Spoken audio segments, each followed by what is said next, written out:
going to be able to open here in a couple of weeks, probably.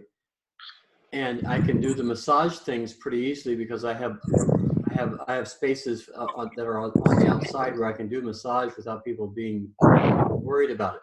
And if my people wear gloves and masks, then everybody's going to be happy with that. Yeah. But the tanks are a different thing because you don't know how long the virus would stay in that kind of a space, right? So one of the things I'm thinking about is precisely that, about moving air into and out of that tank space so that I know that I've got fresh air in there from outside somehow. Yeah. Have you figured out how you're going to do that? Well, one of the things I'm considering really is to expand the air vents in the tank and extend that tubing outside further, so, and put a fan, a sucking fan on that, and then calculate how big a tube do I have to exchange that air. Yep. That's a good line. That's a good idea. An inline vent, suck out the air, open the hole a little bit. Especially if you put the motor away from the tank, they won't hear it. Right. So in theory, you could empty one tank or one set of tanks with fresh air, and then the other one you could do the same way without interrupting anything, like putting a big ass fan in there, which is just going to spread it all over the house. Yeah. What would you think if I did something like that and also had a bottle? I don't know that I want the full 35% concentrate hydrogen peroxide, but some amount spray down the inside of the tank between each session. Yeah, the inside of the tank doesn't bother me really at all. It's the air in the tank that bothers me, because that's going to be full. That's going to be full of stuff. Yeah. I mean, it's not a good environment for virus, because it's warm, but it's also wet and dark. So you want to be able to exchange that air pretty regular, I think. And if you don't, I think you're going to be in trouble. So. What about Lysol? Yeah, well, you can do Lysol, but then after a while, your tank water smells like Lysol too, and it's sudsy. Yeah. Been there and done that, actually. Although what we could do is we could spray that with peroxide, and even if you use the 35%, it's okay, because you're only spraying the surfaces, and what gets in the water will be really kind of minimal. And you don't necessarily have to spray the entire inside of the tank. All you have to do is spray the places where people are likely to touch. Yeah. Maybe you only have to run the fans periodically too, not even when someone floats, just between. Yeah. Oh no, between floats. You have to do it between floats. Yeah, no doubt. Yeah. But you got to get it far enough. Well, even if it was just attached right to the tank, in between floats, you got to be able to figure out how long that fan's got to run to pump new air into the tank. With you guys' tanks are smaller than mine, so it won't take you as long. Yeah. Yeah, it may be helped maybe with keeping the tank door open to create a kind of a two-way. Yeah. flow. Yeah. Well, if you open the door and if you open, well, but then from my perspective, I think that I don't want to suck anything into that tank that I'm growing outside either. Yeah, from the room. Yeah. That's part of the same environment. Yeah. Yeah. I mean, these are things I think we're all going to have to think about. Myself, every industry will have to, adjust for COVID. Yeah. Well, Ralph, what you're going to have to do the same things that we're going to have to do in lots of ways, right? I know you're talking, and it's giving me a lot of ideas of how I'm going to kind of do some of this with the ceiling, because I want to make it aesthetically pleasing too, not just yeah. Well, that's what I think. That's what I think. Because you already have HVAC, you already have heating and air conditioning, right? Yeah. In HVAC, and so you should be able to connect that suction to pull air up out of that cubicle. Yeah. And in theory, then what you're doing is that you're replacing the air. You're replacing the air in the restaurant, the entire restaurant. But you're keeping people separated so you can seat them closer. Yeah, I'm even thinking one step beyond into my HVAC system, because it's pretty extensive HVAC system. The restaurants, they're gigantic. But I'm thinking Yeah, is, if the makeup air and the fresh air, because there's like fresh air fans. If I'm gonna call my guy in the morning, because I want to see if that we can kind of change motors or change speed, change timing, and leave fresh air, dump fresh air into the building all the time. yeah. If you can do that, you can advertise that puppy. Yeah, really. Yeah, really. Yeah, it's again, you got to think creative, because nobody has answers to this. Like, as I'm Yeah. surfing the web thinking, what is other people doing, and you can't find anything because there's nothing for sale yet. Okay. Well, in terms of a business strategy, the only two things that we can sell, the only two things that make money in business is innovation and marketing. So if we innovate something here, then we can market it, and we'll be the only people in Yeah, doing that. Well, yeah. Well, everybody's going to copy pretty quick, but mhm. if you're the first, then people are going to say, hey, yeah, I like that food over there, but you guys took care of me. Yeah, You'll yeah. get you'll gain customers over that. Mm. Cool. Yeah. So, where are we at tonight, Ken, with Office of Shaman? Well, if are there any questions where we've been before we move into the chapter on differences? I'm trying to recall the last couple of sessions. What about communication, Yeah, vantage, assemblage point. which releases the energy governed by do function? What Yep. was that? The do function? What was that? Yeah. So remember our upside down pyramid, or our beta brainwave model. Yeah. Communication has a direction. Well, thought has a direction. You can say both of those things. Let's say it this way: consciousness is the last to know. Okay, consciousness is the last to know. What's the first to know? I mean, seriously, really, what is? And remember we talked about. I'm sitting here in front of I've got my MacBook Pro. That's the computer. Just here I am out here, the operator. So who do you figure is the operator of your biocomputer? Yeah. What would you say? Would that be something that's outside of the biocomputer? Kind of be able to stand outside and look in and check out those programs and. I want to say so, because that's got to be our internal voice. That's that thing above our shoulder and to the right that we think we talk to. You know what I'm saying? Our spirit, Yeah, our soul.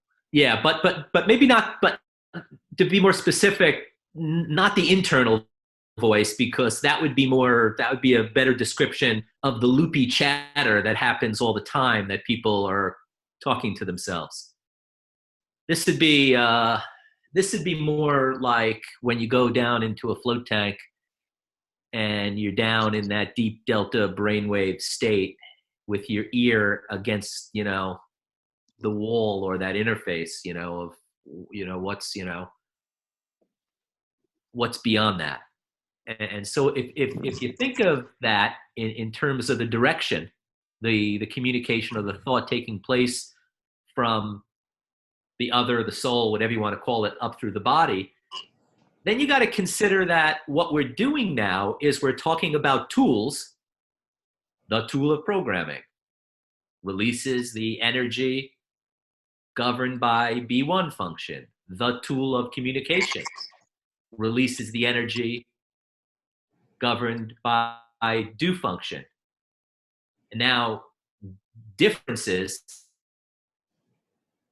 up to now, chapter 3, right?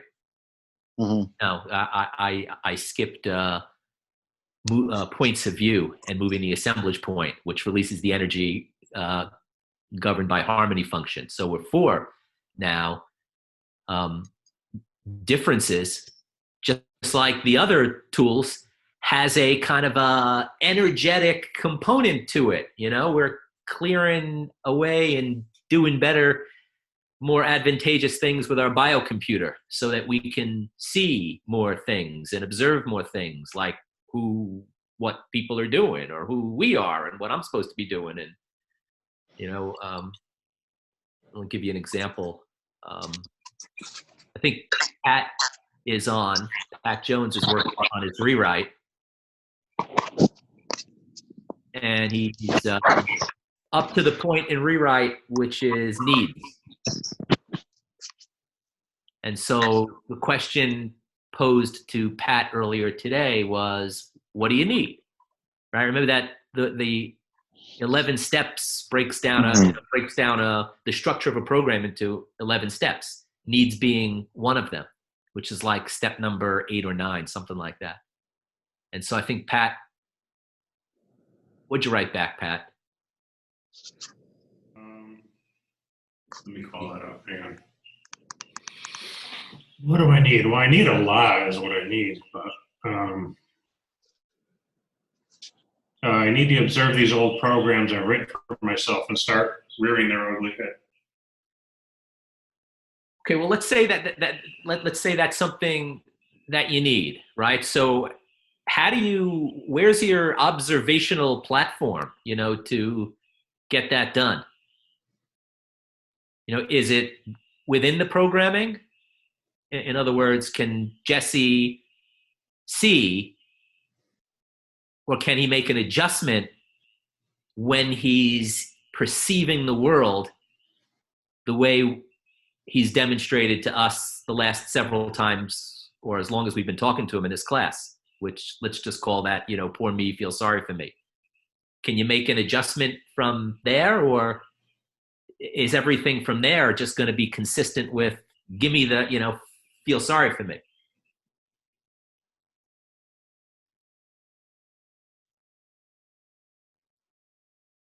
Ken, I don't think you're explaining that really very well. I don't think so. I'm explaining it well at all, John. Can you give me a hand, please? Pretty, please. Yeah. But yeah. Preparation is really good for you Boy Scouts. Did you know that? You can get merit badges for this. Yeah. Yeah. Not only that, but you can apply it to people like Jesse before you send his ass down here. Yeah. Okay. Yeah. Okay. So let's go back to differences to begin with. All right. Let's do it. The only way that we ever see anything is when we can see something that's different. Okay. That's the reason why you can't see a white piece of paper on a white wall. There's no difference. It's the same color. It's the same thing. The only way you could see it there is if it was of a different texture. If it was the same texture as the wall, you couldn't see it. That's true for all kinds of things. That's true for camouflage of all varieties. And so the thing is that we learn from seeing differences. That's how we learn something. What's this thing do when you eat it? What does this thing do when you do this over here? We have to see all the different things it'll do. I mean, little Luke right now is finding all the things how does it taste?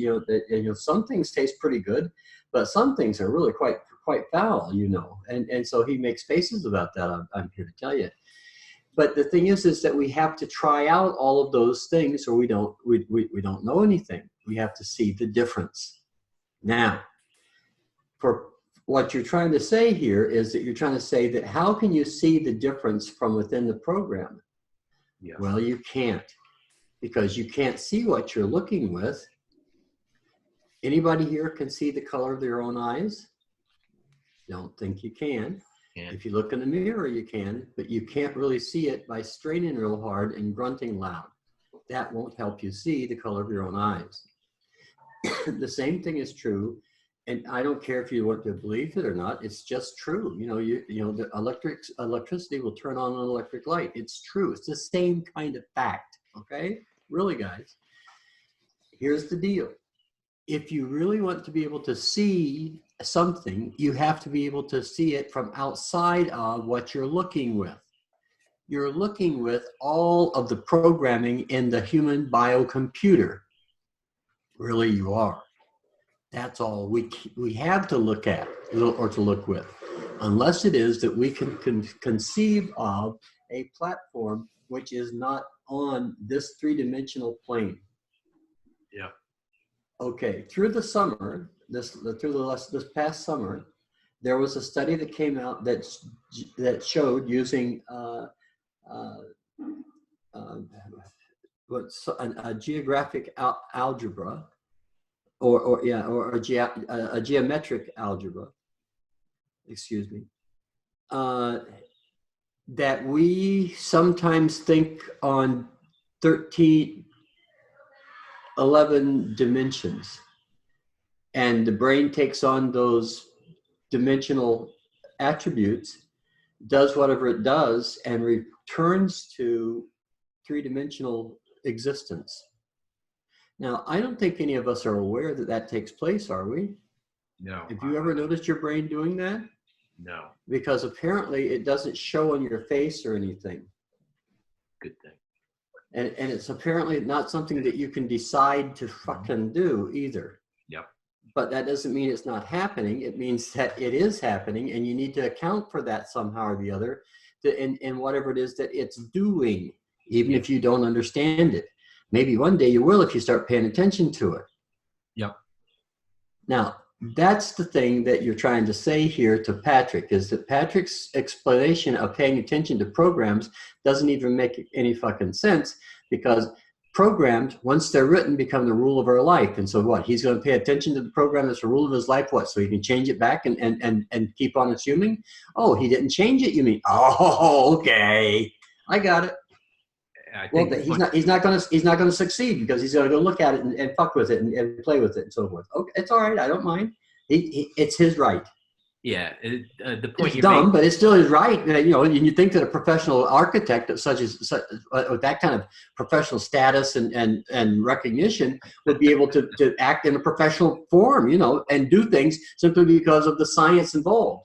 I don't think that he calculates load by what mommy told him. I suppose not. That would, yeah.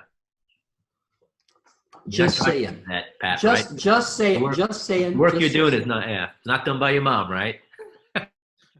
No. That's what I figured. But I think I think what John's saying is that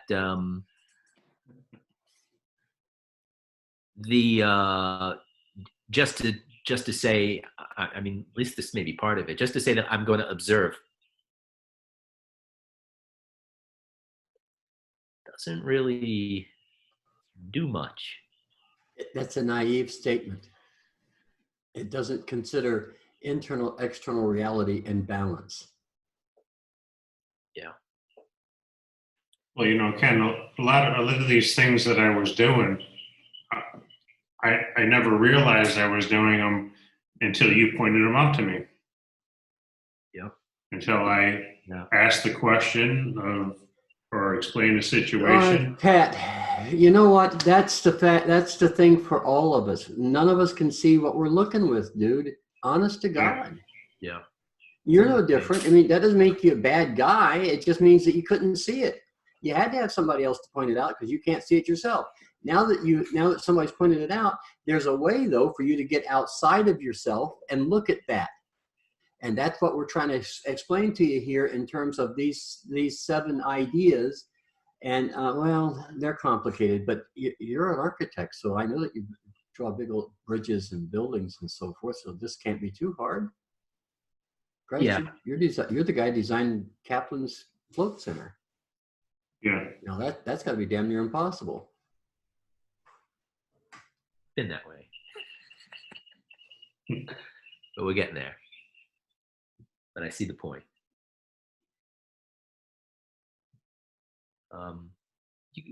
Pat and Ralph, you guys with on this? Yeah, I was gonna see that. Did that sharpen anything for Pat? Like, what would his need be?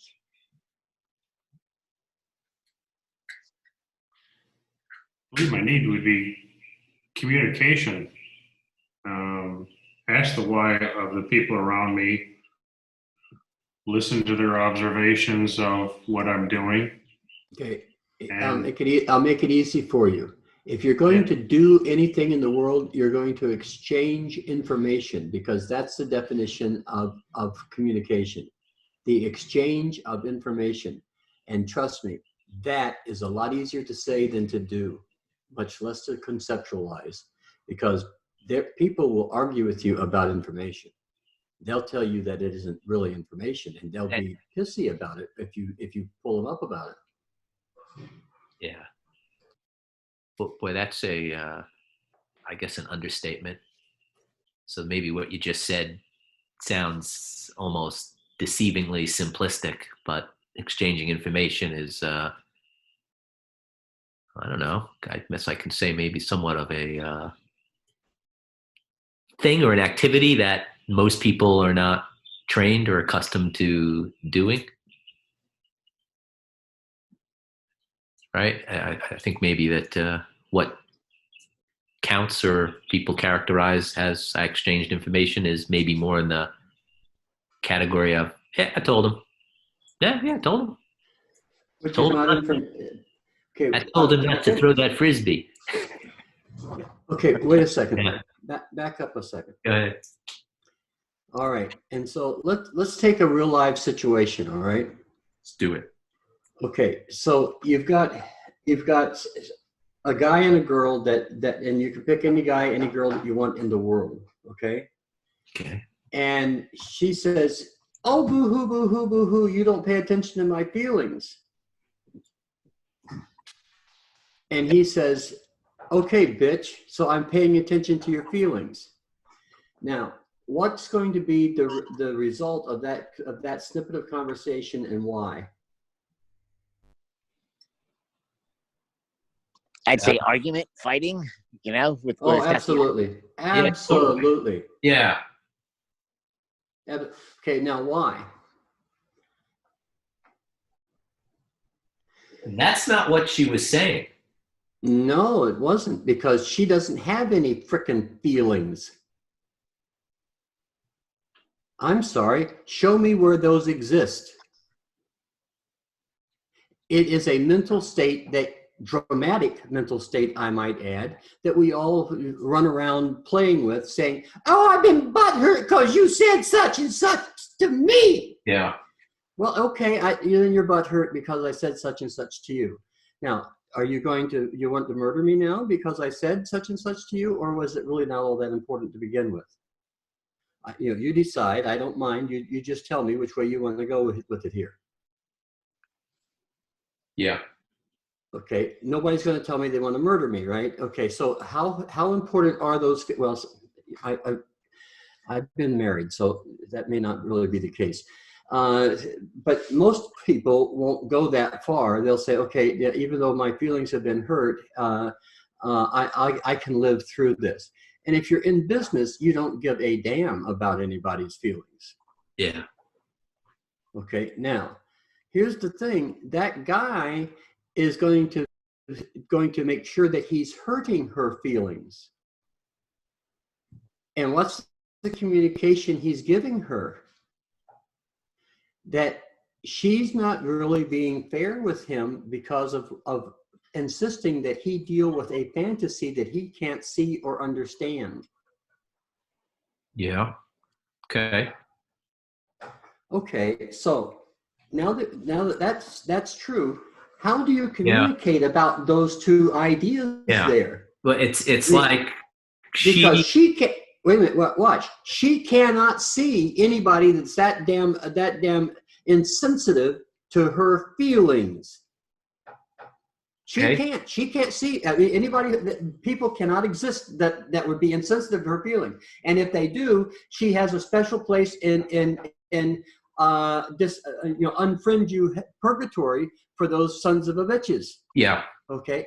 Now he can't see her statement at all, and he's saying, okay, you want to play there, me too. Now, there's no way that either one of them can hear what the other one is actually saying, because if they did, they'd have to use a different assemblage point. They have to be able to see that world in a different way, and they can't, because that's what they look with. Goddamn right.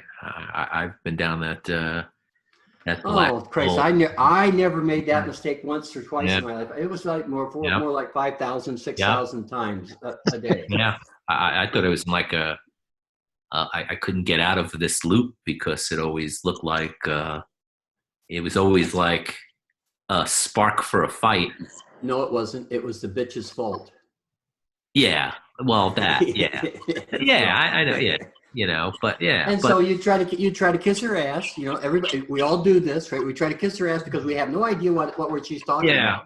Not so much. Yeah. But then we're all surprised when she's saying, "The hell are you doing trying to kiss my ass over this? I really want to see some change here." Yeah. Yeah. Or the other way is just up for a fight every time, and well, then. Well, I mean, that's the whole idea, isn't it? But it's the makeup sex, they say. I never thought that was all that hot, but okay. The web of the day has not mainly because it never happened. I'm with you. Yeah. But okay, it's like there's fantasy met with fantasy, and no thing can be made real from there. No resolution. Where can it resolve? Let me put it this way. Where can it resolve if what Jesse offers is that you have to make him feel good? It can't. Because feeling good has nothing to do with what I have to do in my tank office. I sometimes have to say things to people because I've agreed with them to be honest with them, just like I'm doing business with them. Yeah, I don't think it has anything to do with relationships in general, but I get what you're saying, especially business. Well, you know, if I'm going to be at one with myself, if it's okay in business, and it's okay at home too. Now that doesn't mean I can be ruthless about it at home. I can be ruthless, but I gotta understand where that ruthlessness is. I mean, because ruthlessness is sharp, dude. Dude, yeah, totally, yeah. Okay, so you know, I mean, there are times where you can lay a ruthless little barb in place, and it festers for years. Trust me, I've been there and done that. I'm good at it, actually. Yeah. But if I'm going to be that ruthless, I better be real fucking honest with myself about where I'm coming from and why especially at your house. Especially at my house. Yeah, because she knows where all your dirty laundry is. Yeah, she's the one that washes the skid marks out of it. So you know she knows what's going down there. Okay, so you can't fuck around with her. Yeah. You know? You can't be ruthless about shit that doesn't exist. Yeah, exactly. Yeah, boy, I know that one. I think Pat's probably nodding his head here too, because he and I have had chats about some similarities and things, and everybody on this call is nodding their head because we've all done this, okay? On one side or the other, okay? It doesn't make any difference. We all do this stuff, okay? Now, here's the thing. Why is this quasi-entertaining, this whole question? Because it demonstrates the difference that's required to actually understand how to communicate. Okay, and we better say something, I think, a little more about what is that. If it demonstrates the difference, how about we put a little more words on what the difference is that's being demonstrated? Well, that's what I was doing, because one of them is trying to say that you're not paying attention to my feelings, and the other one has no way of being able to grok that concept. Yeah. And the one that has no ability to grok that concept has got his own ungrockable concepts that he's trying to use to communicate with her. Yeah, that's fact. Yeah, I for me, B1 is a tool that's part of that grokking, because Because, well, that's the reason why on the playing field that the B1 function is located right in the smack dab center of the specific function. It has to interlock. So you have to pay attention to your programming in order to be able to even see differences, don't you? Yeah. Yes. But That's true. that doesn't mean that those two concepts aren't exceedingly different. Yeah, I think I understand what you're saying, that you have to pay attention of your programming to even see differences, but that doesn't mean that paying attention to your programming and differences are and seeing or observing or making differences are the same thing. Right. I have to be able to do one to be able to do the other. That's been true for me. That absolutely has. I know it's a, Yeah. and it's a bitch. Yeah. because it means that you kind of have to well, you kind of have to keep your ideas up there in your mind where it belongs, right? But you got to keep a bunch of ideas in there and working all at the same time. So that's why programming is so damn useful, Yeah. because you can write the program to to pay attention to all that stuff, and that 11-dimensional thinking or whatever it does that takes place up there, it will go ahead and align that through the biocomputer, and you can use it. Now, this is we're still here. Well, we're able to walk at this point, but we're not running and jumping yet. Okay. Yeah. Okay, we're just not there quite yet. So we got to remember that this is a process that we're talking about, and we're able to stand up and walk between the coffee table and the sofa right now. Yep. So there's more thoughts that we have to pay attention to. That is true. Yeah, that is absolutely true. Just because I went to 3 years of law school, or Pat went to however many years for architectural school, if he's anything like me, I got out and took me another 3 or 4 years before I knew, I could walk or run. I was pretty much crawling after law school, and I think very much what we're doing here, what we're building here, the structure that with these tools is a lot like that. Yeah. It's not something that I read the book. Thank you very much, Worthington. I'll see you when I see you. I got this. Yeah, lots of Something like that. No, It wasn't. I mean, I'm reading the book now, and I'm like, really? It's only the 9th time. Yeah, it's like the 12th or 15th time I read it. How did I miss that? Yeah, that happens. Okay. The idea here that you're trying to get to, I think, really is that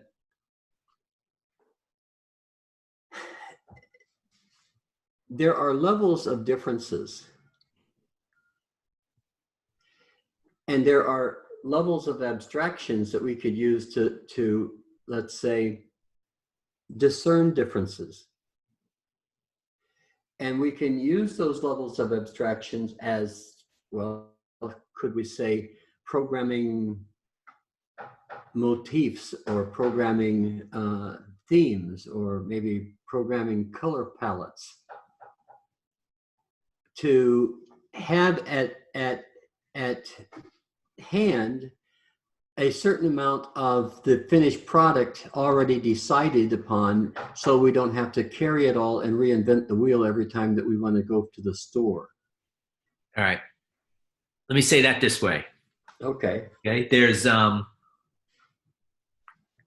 get out of law school, you work like me at a big law firm, and I don't know, just like nothing really that I can do. It's just basically the most basic things, but yet come across how other people deal with law and with solving problems and what they can see in a situation or whatever's going on, and just have to say sometimes, holy shit, how did they get that, and how did they come to that, or have that resolution, or and I think with the time that people spend observing things, they have more tools or abilities at their disposal to view what's going on. Because me, I came out of law school with just these narrow scope visions on, not being able to see my way from an issue at the beginning to how to resolve it without often really tripping and stumbling through it. Well, I think what you're talking. How do you think I was when I opened my first tank office? Yeah, probably like that. Oh no, honey, you were prepared. That's a scary thought, but all right. Yeah. Tell me about it. Yeah. I don't know that. Like in my book, I'm going to chapter 1. I was more prepared than Worthington. Just I've never thought about it that way, but let me consider that. Okay. So that you started this by saying that there are differences and there are differences. Yeah. But there are abstractions, and then there are bigger ones that allow you to see more. It's yeah. How much can you see? I mean, there's the question: how much is out there to see? Or maybe another way to answer it: how narrow do we restrict ourselves to see things, and what can we do to open that up to see more shit that's going on? Well, I'm not sure that really is a valid question. Okay, how come? Okay, well, because to begin with, I don't think that we are seeing, because the way that you're talking about it, because that sounds like a deliberate concept or a deliberate action. Yeah. And I'm not sure that that's really the case, because observation doesn't require that you focus; it requires that you record. Interesting. Observation doesn't require that you focus. It's a recording. So what are you saying now, really? Are you making a reference to the place of observation being outside the biocomputer? No, not necessarily. Okay, so we have this thing that we call consciousness. Okay, that the guy that Ralph says sits over there on our shoulder and talks to us. When I was in that phase, I had two. One of them was a sexy little thing with a mini skirt and boobs out to there that kind of looked like a devil. Actually, she was. And on the other side was this heavenly creature that looked like somebody from J.R.R. Tolkien as an elf or something. And yeah, you got to get the visuals. Got them. Okay, good. And so I had to trade those guys in, as much fun as they were, with something else that worked way better. Because what that did is that divided me up into goods and bads and rights and wrongs. Mm-hmm. And so when I took that away and I took those guys down, I mean, I still have them around. Don't worry. I consult with them regularly. They're fun to consult with. That was consult, not consort. Those are different words. Remember that. Yeah.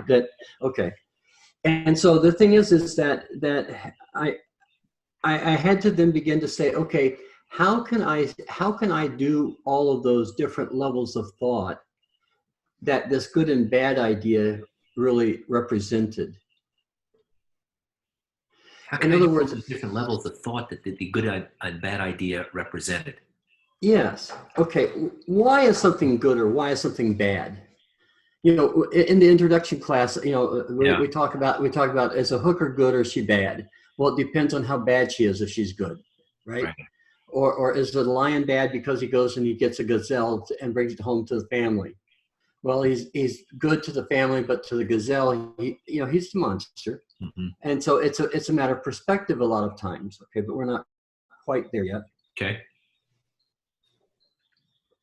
And so what we're trying to do here now is we're trying to look at differences. And how do we do that? We have to compare things to do it. To compare something means what abstraction do you use to compare it? Yeah, that's In other words, if I look at a traffic infraction, for instance, it's obviously I've broken the law. Okay. However, if I look at a traffic infraction when I'm rushing to get somebody who's bleeding to the hospital before they bleed to death, and I run a red light and I get through it and I get them to the hospital. Did I really do a bad thing that's against the law? Yes, I did. Is it forgivable? More than likely. Mm-hmm. I'd rather ask for forgiveness than permission in that instance in any regard, because I have to do what's correct for that person. I have a social obligation which overrides whatever my moral obligation is to the law. So I have to be able to see the difference that difference in terms of good and bad, right? Yes. Okay. Yes. In fact, the entire law, all the way from Charlemagne to William Barr, has supposedly been built on that particular concept of measuring how good or how bad and to what limit that good or that bad is, realizing that no one is actually completely guilty or completely innocent of whatever is going on. Yes. More than likely. Yes. More than likely. That's okay? true. Yeah. Okay. So we have to then begin to look at that and we say, okay, we're communicating with another individual. And we know that they can't see what we're saying. So how can we get them to see that thing? By showing them the difference that we saw when we saw it. Okay. Let's put an example on that, maybe with the husband and wife conversation, or whatever. Okay. You're gonna to the wife. You're gonna have to say, look, God knows I spent a good deal of my life being butthurt every time anybody said boo to me because I didn't think I had any value whatsoever. Now, I'm not saying that you don't have any value, darling, but I can tell you for me, that's how it came down. Mm-hmm. And so one day I had to realize that, it just doesn't make any difference how I feel because nobody cares about how I feel except me. And I'm being all dramatic and nobody else can even see that. That's how I saw the difference. And to him, I can say, you can be a bastard to that girl all you want to, but you married her, and she takes pretty good care of you, except when she does that thing. And so, how about you understanding that you can come down off your high horses and listen to what she's really trying to say, and because maybe she's not saying it as well as what she'd like to. Yeah. So if you're so damn clever, how about you figuring out what it is that she's really saying and use what she's really saying instead of what you want her to be saying. In other words, take a Dutchman for what he means, not what he says, right? Mm-hmm. Yep. Okay. You got to be careful with that. When people are saying things like throw father down the stairs as hat, you got to understand what they mean. You can't really just take them for what they're saying. Doesn't make any sense unless you're mad at dad. Yeah. Okay. Well, that. Yeah, you're showing there how you could show differences. Trust me, that was such a simplistic illustration that it's stupid. Okay. Because in real life, that goes on for a much longer time, and the communication sometimes takes intense forms when you're trying to convince somebody that they're really worth a damn, and yeah, they're insisting that by God, there's no way that you can tell them that. Yeah, that is a fact. Yeah. How long does that take? As long as it takes. Yep. I think a prime example of that is that lady lawyer that was in your firm. Mm-hmm. Yeah. I mean, just tell her that she's okay. She doesn't have to go through all that stuff. That's what it was about, that she was okay. Yeah, that's what it was about. There wasn't anything for any drama that was necessary, anything else. She was fine. Yep. And everything, all the drama was invented. She was inventing. Nobody else was inventing it. And so your partners, though, dumb fucks, there they are saying, oh, poor thing. Oh, you feel bad? Oh, somebody hurt your feelings? They don't have any idea about feelings. They're freaking lawyers. I've talked to those two clowns. I know damn well they don't care about anybody's feelings. Yeah. Let me just check. Hey, 908 area code. You're not one of my partners, right? No. Kind It's of. true. It is true. Yeah, I need to really qualify that. True. But Yeah. look, it's from that perspective, it's true. Yeah. For sure. But in terms of family and friends and so forth, they're golden, and they are. Yep. They stand by you. That's a fact. And you know, Yep. they're gold. I mean, you can't get friends better than that. Yep. But they're chauvinistic. But they don't see that. That doesn't mean that they're bad guys. They just can't see it. That's all. Can't see it. Yeah. That's what they what I'm look talking with. about. Yep. Can't see it. If they could see the difference, if you could figure out how to show them a difference, then they'd see it. But they have to be able to see the difference. Without that, no, they can't see that thing that they're doing. Okay. Questions, comments from the gallery at this point? Anybody?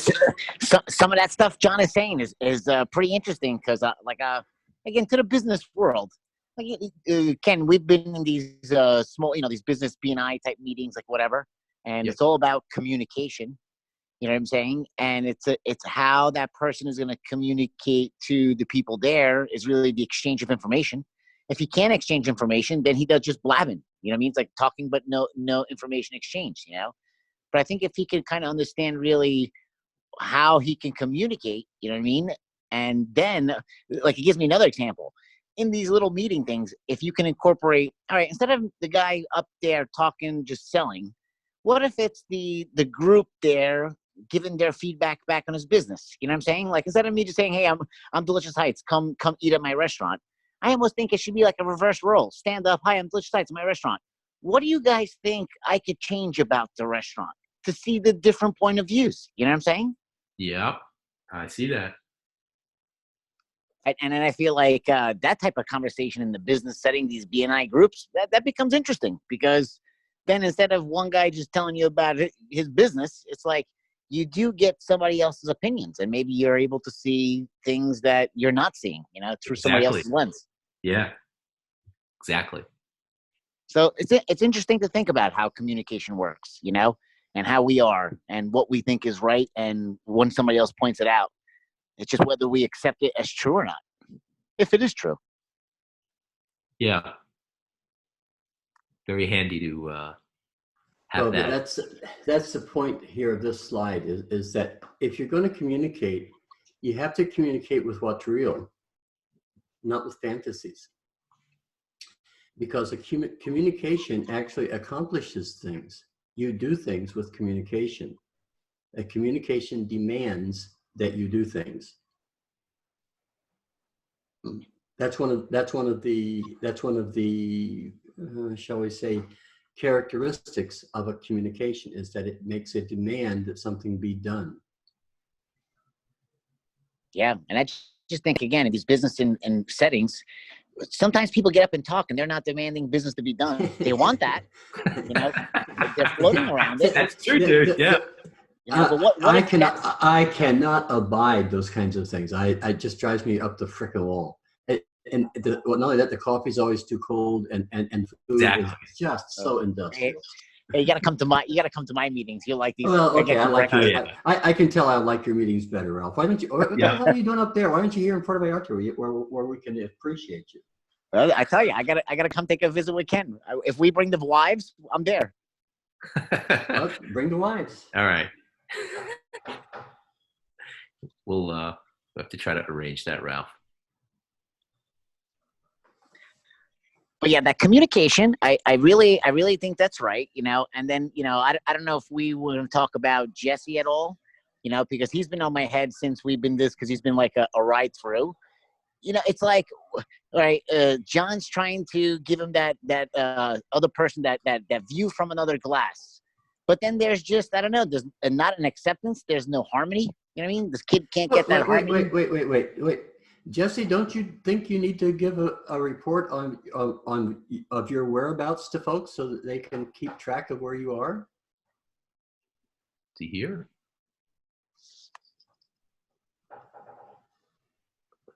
You on, Jesse? Well, George can do it, I think. Okay. Oh, yeah. George is on. What's up, George?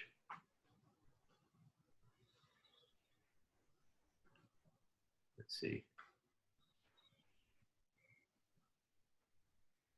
You, there he is. Hey, it's Jesse. What's up, Jesse? How's it going? Good. How you doing? Oh, not too bad. Just working on the casita. Cool. Nice. What does that mean? Yeah. Well, we're cleaning it up for clients to rent. So just finishing up the refrigerator and the furniture and the finishing things.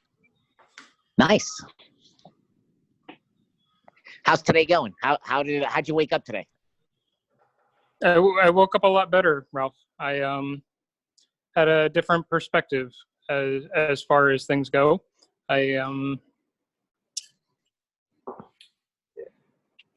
started looking at the fact that there's definitely a different way for me to see what's going on in my world. So what that means, like when I'm looking around, I can choose to see that, you know, everything is actually pretty awesome, even though there is a pandemic. Like I have to look at what's good in my life and not focus on, like, I grew up in a family that basically said it's a horrible world, everything is terrible, you know, a really bleak outlook on things.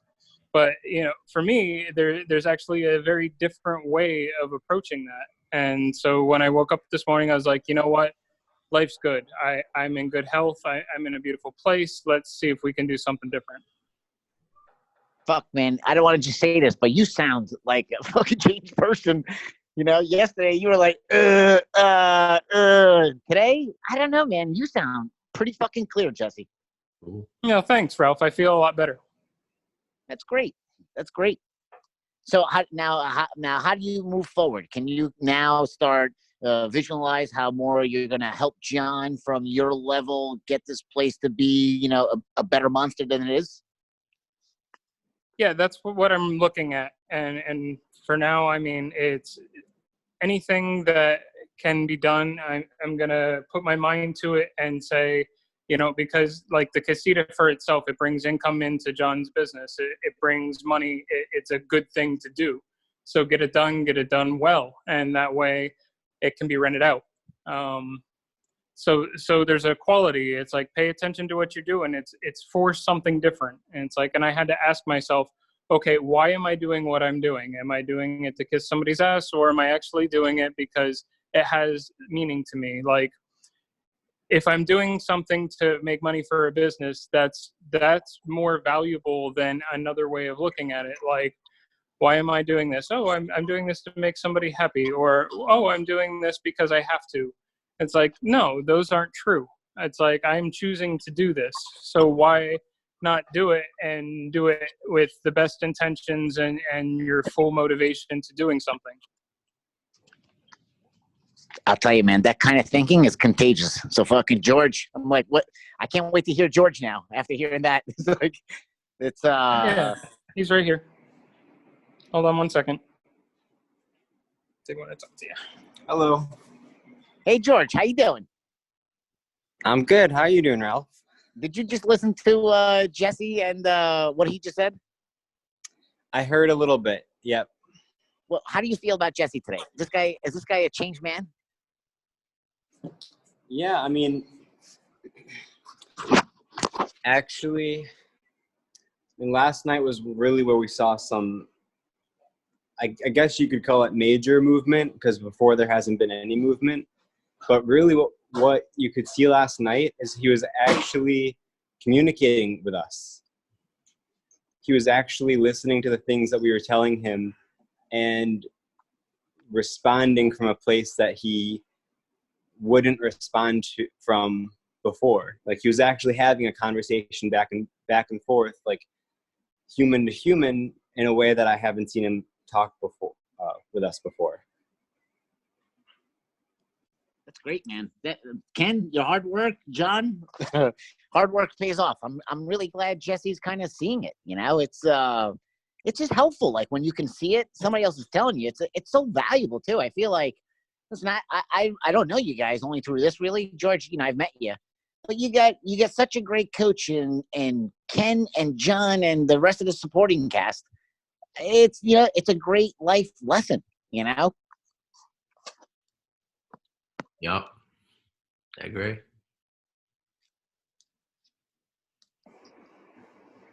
Cool. Yeah, it's been to say it's been educational would be like selling it short. What about yourself, George? How you doing there? Like the kitchen, the responsibilities, and so on and so forth.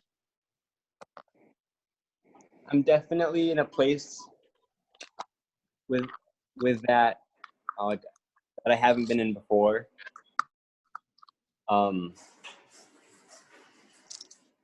Like I talk to people, and I talk to people in the house, not so much as this like little kid anymore, but as like a grown adult that's working together and wants to accomplish things. And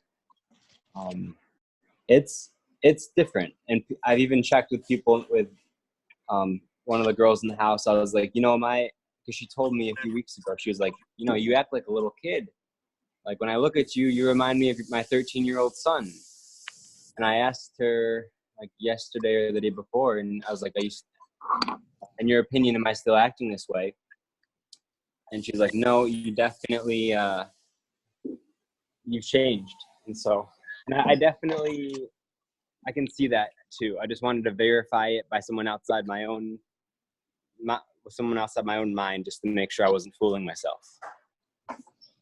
I'll tell you, spending time in Mexico is great, because yesterday I think Vanessa was talking about like they have a different culture, and I'll tell you, Latin American culture is very similar to Italian. I was born in Italy, and I can recognize that there's a level of respect and realness that Europeans and Latin Americans do, that Americans tend to. I don't know. We all kind of live in a fantasy world. So I think learning to appreciate the way life is there, I can tell you, it just in general will help communication, because you'll see people as they really are, not as like a fucking image. Yep. Yeah, and it definitely brings humbleness too, because you realize you're in a place that you know nothing. Like, I don't know. I'm learning about what Spanish culture is, but I don't know what Spanish customs, like how, like what it means to be a friend to someone in Mexico, what it means to be family, what it means. I'm learning what it means to be in somebody's house, but really it's a different perspective or worldview, or maybe assemblage point. Yeah, exactly. It really is.